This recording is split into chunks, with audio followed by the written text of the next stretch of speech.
ഇന്ന് നമുക്ക് ലാലേട്ടൻ്റെ സ്പെഷ്യൽ ചിക്കൻ റെസിപ്പി തയ്യാറാക്കിയാലോ? ഇതിനെ കറിയെന്ന് പറയണോ റോസ്റ്റ് എന്ന് പറയണോ എന്നൊന്നും എനിക്കറിയില്ല. എന്തായാലും സംഭവം കിടിലനാണ്, സൂപ്പറാണ്. തേങ്ങയും വളരെ കുറച്ച് ചേരുവകളും മതി. വെറും 30 മിനിറ്റിൽ സംഭവം റെഡി. അപ്പോൾ അതിനായിട്ട് നമുക്ക് വേണ്ടത് ഒരു 150 ഗ്രാം ചെറിയ ഉള്ളി, അതുപോലെ 4 ചെറിയ കഷ്ണം ഇഞ്ചി, 12 വെളുത്തുള്ളി, 4 പച്ചമുളക്, വളരെ ചെറിയ ഒരു തേങ്ങ സ്ലൈസ് ചെയ്തത്. അപ്പോൾ ആദ്യം നമുക്ക് ഈ വക ഐറ്റംസൊക്കെ ഒന്ന് ചതച്ച് വയ്ക്കാം. ചതച്ചെടുക്കാൻ ഉദ്ദേശിക്കുന്നത് മിക്സിയിലിട്ടാണെങ്കിൽ അല്പം റിസ്ക്കാണ് കേട്ടോ. തീരെ അരഞ്ഞു പോകാതിരിക്കാൻ ശ്രദ്ധിക്കുക. അപ്പം നമ്മളിവിടെ തീരെ അരഞ്ഞു പോകാതെ ഒരല്പം മയത്തിലൊക്കെ ചതച്ചെടുത്തിട്ടുണ്ട്. ഇനി അതേ രീതിയിൽ തന്നെ ഈ ചെറിയുള്ളിയും ചതച്ചെടുക്കുക. ശേഷം നേരത്തെ എടുത്തു വെച്ചിരുന്ന പച്ചമുളക്, ഇഞ്ചി, വെളുത്തുള്ളി ഇതും ചെറിയ തോതിലൊന്ന് ചതച്ചെടുത്ത് വെച്ചതിന് ശേഷം ഇനി നമുക്ക് ആ ഒരു സ്പെഷ്യൽ ചിക്കൻ വിഭവം തയ്യാറാക്കാനായിട്ട് തുടങ്ങാം. അതിനായിട്ട് ഒരു കടായി അടുപ്പത്തേക്ക് വെച്ചിട്ട് അതിലേക്ക് 2 ടേബിൾ സ്പൂൺ വെളിച്ചെണ്ണ ഒഴിച്ചു കൊടുക്കുക.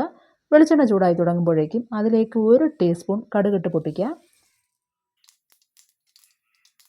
അങ്ങനെ കടുക് പൂർണ്ണമായും പൊട്ടിത്തീരുമ്പോഴേക്കും ഇനി ഇതിലേക്ക് നേരത്തെ ചതച്ച് വെച്ച ചെറിയുള്ളിയും അതുപോലെ ഇഞ്ചി, വെളുത്തുള്ളി, പച്ചമുളക് ഇവയെല്ലാം കൂടി ചതച്ചതും കുറച്ച് കറിവേപ്പിലയും കൂടി ഇട്ട് വഴറ്റാം. കുറേ അധികം സമയമെടുത്ത് നമുക്കിത് വഴറ്റിയെടുക്കേണ്ട ആവശ്യമില്ല. ഈ ചേർത്ത് കൊടുത്ത ഇഞ്ചിയുടെയും പച്ചമുളകിൻ്റെയും ഒക്കെ ആ ഒരു പച്ചമണം മാറി കിട്ടുന്നത് വരെ മാത്രം വഴറ്റുക. അപ്പോൾ അതിൻ്റെയൊക്കെ ആ ഒരു പച്ചമണം മാറി കിട്ടി കഴിഞ്ഞാൽ പിന്നെ ഇതിലേക്ക് നമുക്ക് കുറച്ച് മസാലക്കൂട്ടുകളൊന്ന് ചേർത്ത് കൊടുക്കണം. അപ്പോൾ ആദ്യം നമുക്കിതിലേക്ക് ചേർത്ത് കൊടുക്കേണ്ടത് 1.5 ടേബിൾ സ്പൂൺ ചില്ലി ഫ്ലാക്സ്. ഇനി അതോടൊപ്പം തന്നെ 3/4 ടേബിൾ സ്പൂൺ ഗരം മസാല, 1/4 ടീസ്പൂണിൽ താഴെ മഞ്ഞൾപ്പൊടി, 1/2 ടേബിൾ സ്പൂൺ വലിയ ജീരകം അതായത് പെരുംജീരകം, 1/2 ടേബിൾ സ്പൂൺ കുരുമുളക് പൊടി, ഒടുവിലായി 1 ടീസ്പൂൺ ഉപ്പ്. അപ്പോൾ ഇത്രയും ഒന്ന് ചേർത്ത് കൊടുത്തു കഴിഞ്ഞാൽ ഇനി ഈ മസാലക്കൂട്ട് മൂത്ത് നല്ലൊരു മണം വന്ന് തുടങ്ങുന്നത് വരെ തുടരെ ഇളക്കി കൊടുത്ത് നമുക്കിത് നന്നായിട്ടൊന്ന് മൂപ്പിച്ചെടുക്കാം. അങ്ങനെ ഈ മസാലക്കൂട്ട് മൂത്ത് നല്ലൊരു മണം വന്ന് തുടങ്ങുമ്പോഴേക്കും ഇനി ഇതിലേക്ക് നമ്മൾ നേരത്തെ ചതച്ച് മാറ്റി വെച്ച തേങ്ങയുണ്ടല്ലോ അതുകൂടി ചേർത്ത് 2 മിനിറ്റ് നന്നായിട്ടൊന്ന് ഇളക്കി യോജിപ്പിക്കാം. തേങ്ങ ഓവറായിട്ട് മൂപ്പിക്കേണ്ട ആവശ്യമൊന്നുമില്ല.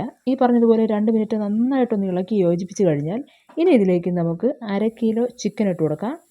ഒരു മീഡിയം വലുപ്പത്തിൽ വേണം ചിക്കൻ കഷ്ണങ്ങളാക്കി എടുക്കാൻ. ചിക്കൻ പീസിൻ്റെ വലുപ്പം കൂടിപ്പോയി കഴിഞ്ഞാൽ അതിൻ്റെ ഉൾഭാഗം കറക്റ്റായിട്ട് വെന്ത് കിട്ടിയെന്ന് വരില്ല. കാരണം നമ്മളിത് തയ്യാറാക്കാനായിട്ട് വെള്ളമൊന്നും ചേർത്ത് കൊടുക്കുന്നില്ല. ചിക്കനിലെ ആ ഒരു സ്വാഭാവികമായ ജലാംശവും അതുപോലെ തേങ്ങയിലെ എണ്ണമയവും മാത്രം കൊണ്ട് തയ്യാറാക്കിയെടുക്കാവുന്ന ഒരു ചിക്കൻ റെസിപ്പിയാണിത് കേട്ടോ.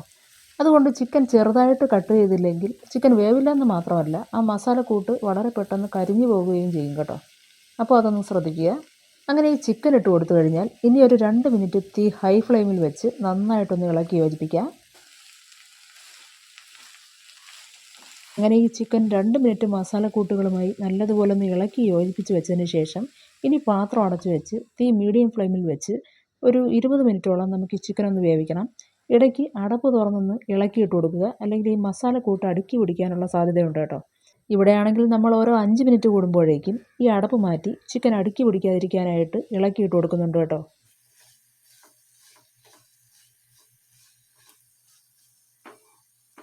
അപ്പോൾ നമ്മുടെ ലാലേട്ടൻ്റെ സ്പെഷ്യൽ റെസിപ്പിയാണ് കേട്ടോ. എന്തായാലും ഞാൻ ഇത്രത്തോളം ടേസ്റ്റ് പ്രതീക്ഷിച്ചില്ല. ഉണ്ടാക്കാനും വളരെ എളുപ്പമാണ്. ഇത് പ്രധാനമായും നെയ്ച്ചോറ്, അതുപോലെ പൊറോട്ട, ചപ്പാത്തി, പൂരി ഇതിനോടൊപ്പമെല്ലാം നല്ലൊരു കോമ്പിനേഷനാണ് കേട്ടോ. അപ്പോൾ എല്ലാവരും ഒന്ന് ട്രൈ ചെയ്ത് നോക്കുക. അതുപോലെ ഇന്നത്തെ വീഡിയോ ഇഷ്ടമായിട്ടുണ്ടെങ്കിൽ ലൈക്ക് ചെയ്തേക്കുക. നന്ദി, നമസ്കാരം.